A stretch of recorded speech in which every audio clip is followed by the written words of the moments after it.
Hello, welcome to part 9 of my series called What Your Ignorant Teachers Could Not Tell You. So if you recall, in the previous series, we discussed the derivation of Euclid's requirements, not axioms or postulates. We also saw how these can be derived from nothing, from a complete void, in a very systematic way. And we also discussed how the operations of arithmetic and fractions were actually produced or written down by Euclid in his book of the elements, in his books of the elements. And so we learned how to do all those things. And at this stage, we know how number was derived, and we're ready to continue with this topic of how numbers evolved, okay, and how we started using radix systems and everything else that we have today. So let's begin. Now, what are radix systems? Well, and why were they created? So, first of all, radix systems are a means of writing down the measure of a magnitude, because a number is by definition the measure of a magnitude. A number describes the measure of a magnitude. Not halfway or approximately or partially, but completely, okay?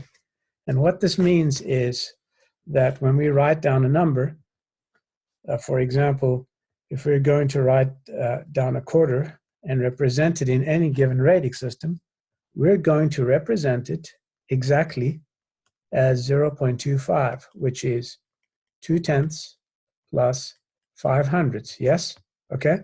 We're not going to give a partial measure as we do in the case of 1/3. 1/3 is approximately equal to 0.333.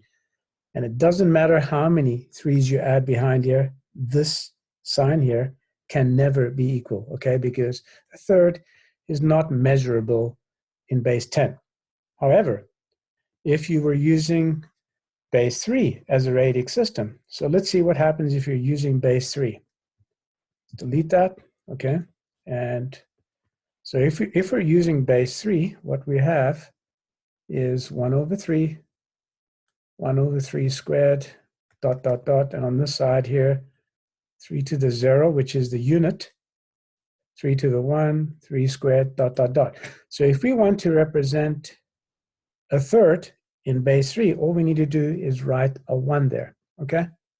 And that's exactly 1/3, all right? So if we wrote down 0.1 like this, it means that we're writing down a third exactly in base 3.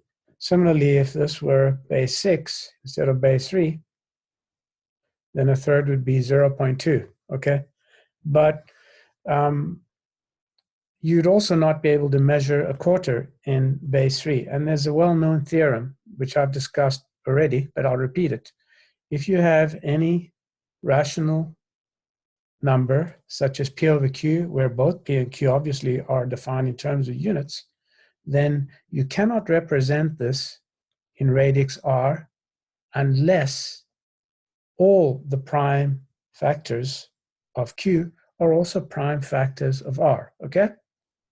And what this really boils down to is the fact that unless Q here has prime factors 2 and 5, it cannot be represented in base 10, all right? Ever. There is no such thing as an infinite fraction, an infinite representation. So now let's back up again and see now why are radix systems used. So they're used to communicate a measure in a systematic way. In other words, using a radix that everybody is familiar with. And 10 was chosen simply because we have 10 toes and 10 fingers. And the other reason is to perform, and this is probably a more important reason, to perform arithmetic operations with no knowledge of the theory of fractions. Or if we did have a knowledge of the theory of fractions, a very minimal knowledge, superficial, so to speak, okay? So now, this second part here was, first of all, let's just look at some properties of a radix system. So in a radix system, we prevent any measurement which is described on this side of the radix from ever being equal to or greater than 1, okay? So nothing that you write on this side here can ever be equal to or greater than 1. That's by definition of the radix system. And there's a very, very valid reason for that, because in any radix system, we have something called a carry, okay? So a carry says that once you exceed the number of digits in that system, then you can carry it over to the next column. Does that make sense? So in other words, if you had 3.75 and 1.28, like that. Now, if you add 8 and 5, you're going to get 13, right? But you can't write down 13 in this column because the highest digit there is a 9 if you're using base 10. If you're using base 13, the highest digit will be a 12, okay, and so on. So you carry the 10th, or that you carry the 100th over, it becomes a 10th, right? And then you can simply add it to the tenths in this column. And that is why the radix system was chosen, because it's easy to produce produce the results of summation or difference using carries only and a basic counting knowledge. So you don't have to understand anything about the theory of fractions, okay? You can, in fact, add almost any given, you can add any finite or complete representation. So if you're given 3868652.1.1592, and you're told to add 311094556, you can add them, and you can also subtract them. In the same way as you were carrying when you were adding, you can also produce a carry in the other direction, right? So, for example, this was a 9, and this column here, by the way, happens to be the thousands column, right? Or 10 to the 3, and this is the 10,000s column, so, or 10 to the 4. So if you borrow one of these here, which is a 10,000th, then it becomes 10,000 in this column. And so it really becomes a carry in this direction, so that you can have 9 from 16 to give you 5. All right, so you can have a carry in one direction or the other. And I don't want to spend too much time on this because it's really very simple, and it's what you learn in the first grade, in fact, of your elementary school, or no later than the second or third grade. You learn how to use carries. So that was the first important part, i.e. that you're able to perform arithmetic operations with no knowledge of fractions. But I've only shown you subtraction and multiplication. Well, you can also perform the operations of, subtraction and summation. You can also perform multiplication and division without any knowledge of fractions, okay? So again, the same story. If you had 23 times 5, 3 times 5 is 15. You don't write 15 here, so you have to carry the 1, right? And 2 times 5 is 10, plus 1 is 11, right? So your answer is 11.5. And you have no clue what are fractions, but you can multiply. Similarly, you can use a method to divide. So this is the reason why Simon Steven, that Dutch arithmetician, wrote his book on tenths. Now, he wrote a book which described all these various recipes, and that's kind of stuck. So that today, if you go to school and you learn in the first few grades, what they'll teach you is how to do all these basic operations, and then only later do you start learning how to manipulate fractions, which is a shame because fractions are what require understanding. You can learn all these operations without knowing anything but just a basic knowledge of counting. In other words, 1, 2, 3, 4, 5. Now, all numbers are fractions, okay, including the natural numbers or what the Greeks called the physical numbers, or what others might call whole numbers. It doesn't matter. And of course, this Dutchman wrote this book, and I don't think that in his mind he imagined he could express an infinite number of digits. And I'm sure that he and others that came immediately after him understood that the radix system was basically a means of communicating approximate measurements, and that's all it was required to do. There was no exact requirement, and there still isn't. And by the way, before I continue, we've never used anything but rational numbers in any field of technology, engineering, science. There is no such thing as a real number, but we'll get to that and more later on. I don't want to get ahead of myself right now, but rational numbers are the only real numbers. And incidentally, in Dutch, the word for mathematics is wiskunde. It's also the Afrikaans word. I don't know why the Dutchman chose to be different, but wiskunde really literally translated means knowledge arts, which is kind of stupid because knowledge can be mathematics or physics or anything else. So I guess they wanted to be different. And at one time, the Dutch imagined that they were the first ones to discover gears until that famous Antikythera mechanism was discovered, which was built by the ancient Greeks 2,000 years before the Dutch even realized what is a gear, okay? And not to go off on a tangent, but the Dutch academicians quite deluded people and imagined that they were forerunners, but they really they were really beaten to it by thousands of years from the Greeks. Now,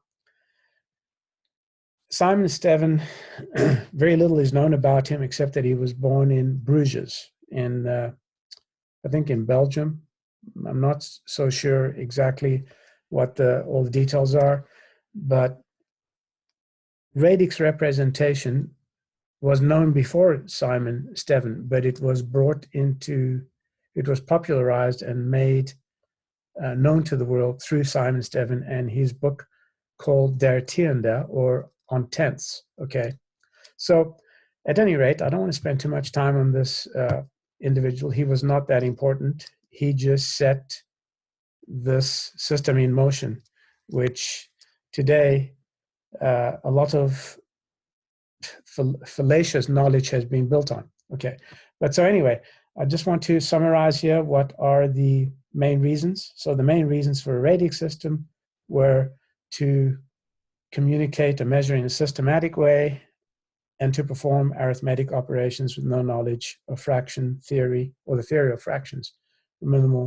having just a minimal knowledge of fractions. So now, in the next episodes, in part 10 and so on, I'll show you, I'll talk to you more about these radix representations, and I'll give you an insight into what Isaac Newton did.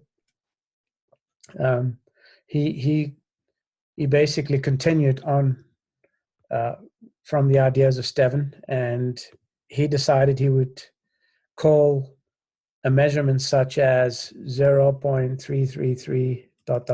an infinite series, okay? In other words, this expression here is only possible if you have 3/10 plus 300 plus 3,000, and so on.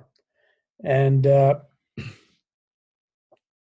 he went on with these infinite series, but there is no such thing as an infinite series, really, because really all that an infinite series is a partial sum followed by an ellipsis. This here is called an ellipsis, okay? So, and this just simply tells you that you're able to determine the digit in the nth place. Now, there are a lot of problems with people saying that the threes carry on forever.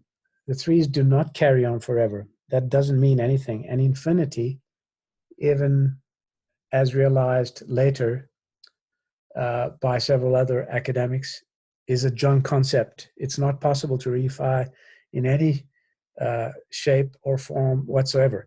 And I'm going to show you now how this came about and why you eventually ended up with this ill-formed definition, okay? This here is garbage, okay? This here is garbage. And I'm eventually going to work my way up to this point here, but I think I'll stop at this point because I've shown you why radix systems were adopted and the reasons. And so I'm going to give you a lot more theory behind this, showing you how to convert, for example, 1/5 into base 6. It's not a complete measurement. So just to give you a foretaste, if I were going to write 1/5 in base 6, I can tell you that that's going to be 0,1 1 1 1 recurring, okay? And you may ask how I got that. Well, I'm going to show you in the next episode how I got that, but I can very rapidly convert any fraction, even let's say 3/5 in base 7, okay? And this is an approximation, by the way. Moron academics of the big stupid will write equals, but it's not equals. It's just an approximation, and this doesn't mean anything. So this here in base 7 would be, let's see what it would be. It would be 0.4, okay, and I think it would be 4 recurring, if I'm not mistaken. Just let me think about that. No, it will be 4 1 2, and I can show you how the rest of the digits are found, okay? And I can show you how to do this procedure relatively fast, and also how to convert, for example, let's say 23 in base 7, all right? Okay, and so 23 in base 7, for example, would be 32, right? So 23 in base 10 would be 32 in base 7, because 3 times 7 is 21, plus 2 is 23, right? Okay, so I'll show you all these things gradually as we move along in the new series. What I'd like you to do is to study if you already know calculus and you're a graduate, is to study my free ebook on the single variable new calculus, an introduction to the single variable new calculus. It is the most important mathematics book ever written. And you will learn more from my book than you have learned from all the rubbish that has been published in the last few thousand years of humanity. No one has understood number the way I do. No one has understood calculus the way I do. I am possibly the greatest mathematician with only one competitor, if that. Archimedes is the only mathematician I know or I think would be able to debate me on my level. The rest of the world are utter morons when it comes to my intelligence. That's not delusional. That's not Dunning-Kruger, as you'll hear the jealous morons in the big stupid constantly accuse me of and call me a crank. That is a fact. I am more intelligent than you, and you don't stand a chance against me. Because if you did, possibly you would have found the first and only rigorous formulation of calculus, wouldn't you? But you didn't, you moron. I did, and I was the first human. So I believe just on that basis alone, that makes me great. If you don't like it, you can go fuck yourself. Okay, so let's leave it at that. And I'll carry on in part 10 to explain a lot more things that you don't know and that you will find interesting. So, till the next episode, my name is John Gabriel. This is the New Calculus channel. Goodbye.